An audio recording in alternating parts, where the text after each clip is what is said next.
Nous, si on est là aussi, c'est pour dire qu'il ne s'agit pas de commenter un fait divers. Hein. On souhaite que cette question-là soit beaucoup plus large, soit traitée à sa juste valeur.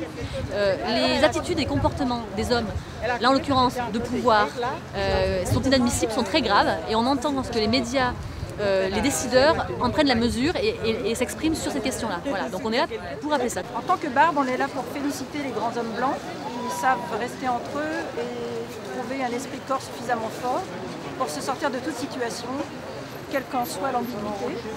Et il nous a semblé que c'était un moment important ce soir, de manifester par notre présence, avec l'ironie qui manifeste la Barbe comme toujours, une ironie qui dénonce en définitive l'intimité des hommes, qui entre eux pouvoir et laisse peu de place au reste. Nous, ce qui nous intéresse encore une fois, c'est ce que je disais, c'est qu'un homme comme lui représente autre chose.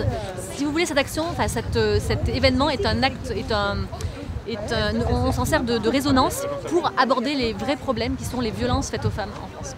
Alors que des traces de violence ont été légalement constatées, Madame Diallo n'a pas eu droit à un procès équitable. Pourquoi? Parce qu'elle aurait menti pour avoir le droit de résider légalement dans la démocratie américaine, censée protéger les femmes, et pour fuir la Guinée afin de protéger sa fille de l'excision. Sa situation de femme immigrée, noire et prolétaire fait forcément d'elle une menteuse. Lorsqu'une femme dit avoir été violée, que lui répond-on? Non, ce n'était qu'un rapport sexuel consenti. Un grand nombre de journalistes, hommes politiques et intellectuels martèlent leur soutien à l'agresseur, nient la parole de la victime, ou pire, prétendent que la victime jouit d'être maltraitée. Ce mythe est une propagande de haine sexiste qui nous condamne toutes à nous taire. Non et non, les femmes n'aiment pas la violence. Nous affirmons que toute violence commise contre les femmes doit être punie. Nous exigeons que les hommes accusés de viol et d'agression soient jugés avec le sérieux que ces crimes requièrent.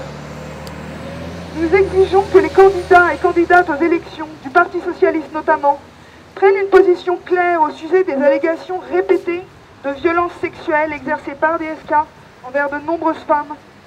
Plus largement, nous affirmons pas de violeurs ni d'agresseurs en responsabilité politique. Exigeons la justice pour les femmes, dénonçons ces crimes contre notre humanité, pas de justice, pas de paix.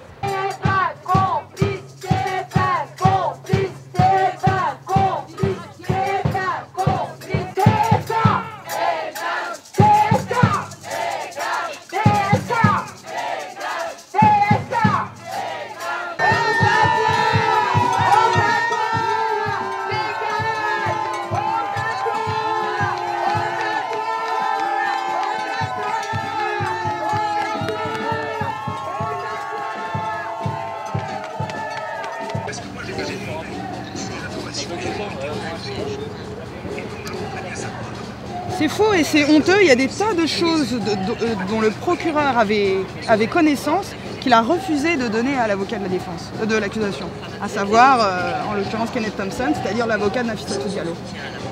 Notamment les enregistrements des coups de fil.